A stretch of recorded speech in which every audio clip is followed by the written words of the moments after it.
സ്നേഹ ബഹുമാനമുള്ള വചനയാത്രക്കാർക്ക് ആണ്ടുവട്ടത്തിലെ 11-ാം ഞായറിലേക്ക് സ്നേഹപൂർവ്വം സ്വാഗതം ചെയ്യുന്നു. ഇന്ന് നമ്മൾ പ്രധാനമായി ചിന്തിക്കുന്നത് കടുകുമണിയുടെ ഉപമയെക്കുറിച്ചാണ്.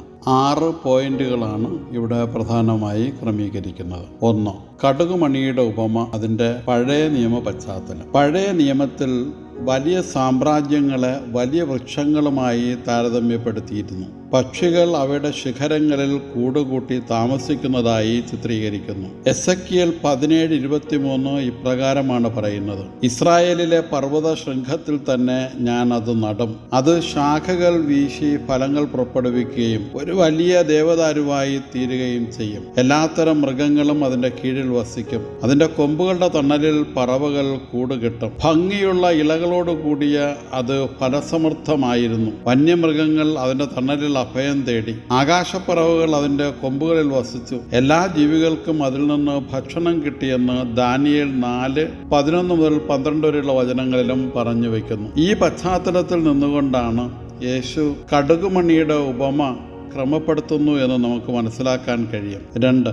കടുകുമണിയുടെ ഉപമയ്ക്ക് ആധാരം. എണ്ണയ്ക്കായി വളർത്തുന്ന ചെടിയാണ് കടുകുമണി ചെടി. ഫലങ്ങളിൽ കടുകുമണി ചെറുതാണ്, എന്നാൽ കടുകുമണിയിൽ നിന്നുണ്ടാകുന്ന ചെടിയുടെ വലിപ്പം വലുതാണ്. കുറ്റിച്ചെടികളുടെ കുടുംബത്തിലെ ഏറ്റവും വലിയ ഇനമാണ് കടുക് ചെടി. ഇവ തമ്മിലുള്ള വലിയ വ്യത്യാസമാണ് കടുകുമണിയുടെ ഉപമയ്ക്ക് ആധാരം. 3. കടുകുമണിയുടെ ഉപമയുടെ ഊന്നൽ. ചെറിയ വിത്ത് വലിയ ചെടി എന്ന വൈരുദ്ധ്യത്തിലാണ് ഉപമയുടെ ഊന്നൽ. വിത്തുകളിൽ ചെറുതായ കടുകുമണി എന്നത് ഒരു പഴമൊഴിയാണ്. ദൈവരാജ്യത്തിന്റെ തുടക്കം എളിയതാണെങ്കിലും വലുതാകാനായി വിധിക്കപ്പെട്ടിരിക്കുന്നു. കണ്ടാൽ മുണ്ടൻ, കാര്യത്തിൽ വമ്പൻ എന്ന നാട്ടുപഴമൊഴി ചേർത്ത് ഇതിനെ വായിച്ച് മനസ്സിലാക്കാം. 4. കടുകുമണി, ദൈവരാജ്യം ഉപമയിലും വിശ്വാസത്തിലും. കടുകുമണിയോടാണ് യേശു ദൈവരാജ്യത്തെ ഉപമിച്ചിരിക്കുന്നത്. മർക്കോസ് 4:31. അതുപോലെ വിശ്വാസത്തിന്റെ ആവശ്യകതയെക്കുറിച്ച് പറയുമ്പോഴും ഈശോ കടുകുമണിയെ ചൂണ്ടിക്കാട്ടുന്നു. മത്തായി 17:20, ലൂക്ക 17:6. ചെറുതിലൂടെയാണ്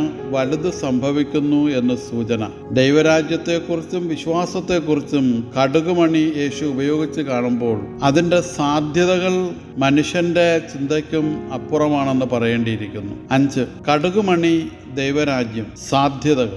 ദൈവരാജ്യം ശ്രദ്ധിക്കപ്പെടുന്ന ഒരു അടയാളമാണ്. അത് സൂചിപ്പിക്കുന്നതാണ് കടുകുമണി. കടുകുമണിക്ക് അഥവാ ദൈവരാജ്യത്തിന് അവഗണിക്കാനാവാത്ത ഒരു സ്വാധീനം, ഒരു പ്രവാചക ചാലക ശക്തിയുണ്ട്.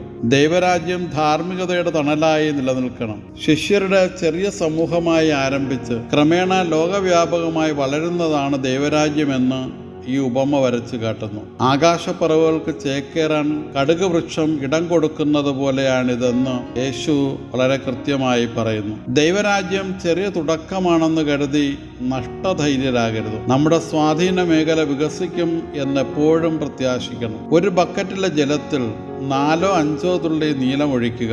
നാം ഒഴിച്ച സ്ഥലത്ത് മാത്രമേ നീല നിറം ആദ്യം കാണുകയുള്ളൂ. പിന്നീട് അത് വ്യാപിച്ച് ബക്കറ്റിലെ വെള്ളം മുഴുവനും നീലയാകുന്നത് പോലെ ദൈവരാജ്യം നിറഞ്ഞ് കവിഞ്ഞ് പരന്നൊഴുകും. കടുകുമണിയുടെ ഉപമ സഭയുടെ വിശാലതയിലേക്ക് ചിറക് വിരിക്കുന്നു. ഈ ഉപമയിൽ നല്ലതും ചീത്തയുമായ എല്ലാ ആശയങ്ങൾക്കും വ്യക്തികൾക്കും സഭയ്ക്കകത്ത് കടന്നു വരാം. എന്നാൽ സഭ അവയെ വിവേചിച്ച് സ്വീകരിക്കും. 2 ചെറിയ മനുഷ്യർ, അഥവാ അവരെ നമുക്ക് കടുകുമണികൾ എന്ന് വിളിക്കാം. അവർ വളർന്ന് വടവൃക്ഷം പോലെ ആയത് ശ്രദ്ധിക്കാം. അവ: 1. 24 വയസ്സുള്ള വലിയ വിദ്യാഭ്യാസമില്ലാത്ത വിശുദ്ധ കൊച്ചു ത്രേസ്യ സ്വർഗത്തിലേക്കുള്ള കുറുക്കുവഴി കണ്ടുപിടിച്ചതിനാൽ അവൾ സഭയിലെ വേദപാരംഗതയായി. 2. ചീഞ്ഞളിഞ്ഞ മനുഷ്യക്കോലങ്ങളെ മാറോടണച്ച പുറമ്പോക്കിലെ പുണ്യവതി പറയുന്നു: നമുക്ക് വലിയ കാര്യങ്ങൾ ചെയ്യാൻ സാധിക്കുകയില്ലെങ്കിലും നമുക്ക് ചെറിയ കാര്യങ്ങൾ വലിയ സ്നേഹത്തോടെ ചെയ്യുവാനാകും. എല്ലാ വലിയ കാര്യങ്ങളുടെയും തുടക്കം ചെറിയ പ്രവർത്തനങ്ങളാണ്. ചെറിയ കടുകുമണിയായ വിശ്വാസം വൻ വൃക്ഷമാകുന്നത്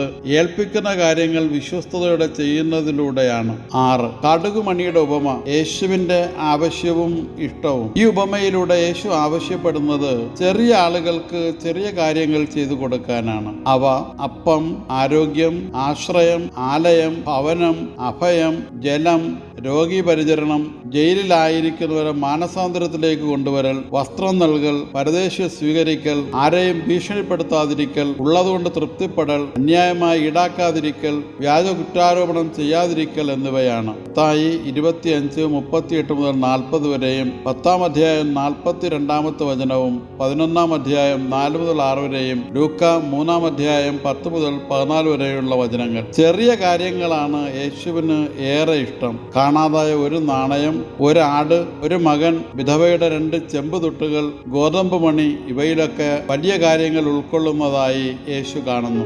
അതുകൊണ്ട് തന്നെ ചെറിയ കാര്യങ്ങളിലുള്ള വിശ്വസ്തതയാണ് വലിയ കാര്യങ്ങൾ ഏൽപ്പിക്കാൻ കാരണമെന്നുകൂടി യേശു പറഞ്ഞു വയ്ക്കുന്നു. ലൂക്ക 16:10. ശിശുക്കളെ തന്റെ അടുക്കൽ കൊണ്ടുവന്നവരെ തടഞ്ഞവരോട് യേശു കോപിച്ച് പറഞ്ഞു, അവരെ തടയരുത്, അവർ എന്റെ അടുക്കൽ വരട്ടെ. ചെറിയ മനുഷ്യരെയാണ്, അവഗണിക്കപ്പെട്ടവരെയാണ് യേശുവിനിഷ്ടം. ശിശുക്കൾ, അനാഥർ, പരദേശികൾ, വിധവകൾ, ചുങ്കക്കാർ, പാപികൾ, ഇവരൊക്കെ നിസ്സഹായരും ആലംബഹീനരുമാണ്. അവരെ കണ്ടപ്പോൾ യേശുവിന് അവരോട് അനുകമ്പയുണ്ടായി. യേശുവിന്റെ അനുകമ്പയുടെ ഹൃദയത്തിൽ നിന്ന് രൂപപ്പെടുന്നതാണ് ചെറിയവർക്ക് ദൈവരാജ്യം നൽകൽ. മത്തായി 9:35-10 വരെയുള്ള വചനം ഇത് നമുക്ക് കുറച്ചുകൂടെ വ്യക്തമായി മനസ്സിലാക്കി തരുന്നതാണ്. ചെസ്റ്റർട്ടൺ പറയുന്നു, സ്മോൾ ഈസ് ബ്യൂട്ടിഫുൾ, ചെറുത് മനോഹരമാണ്. ദൈവരാജ്യത്തിലേക്ക് എത്തിച്ചേരേണ്ട സഭ പാവങ്ങളുടെ സഭയായിരിക്കണം. അങ്ങനെ ആയില്ലെങ്കിൽ ആ സഭ യേശുവിന്റെ സഭയായിരിക്കുകയില്ല. ഫാദർ വടക്കൻ. പാവങ്ങളുടെ, വിശിഷ്യ പീഡിതരുടെ നൊമ്പരവും കരച്ചിലും സന്തോഷവും എല്ലാം സഭയുടേതാണ്. സഭ ആധുനിക ലോകത്തിൽ നമ്പർ 1. കത്തോലിക്ക തിരുസഭയിൽ ചെറിയവർക്ക്, ദുർബലർക്ക് സ്ഥാനമുണ്ടായിരിക്കണം. അത് പ്രധാനവുമായിരിക്കണം. കാരണം അവരാണ് സഭയുടെ സമ്പത്ത്. അവർക്ക് ദൈവരാജ്യം നൽകാനാണ് യേശു വന്നത്. ലൂക്ക 4:18. ദൈവം നമ്മെ അനുഗ്രഹിക്കട്ടെ. സ്നേഹപൂർവ്വം ഫാദർ നിക്കോളാസ് ടി.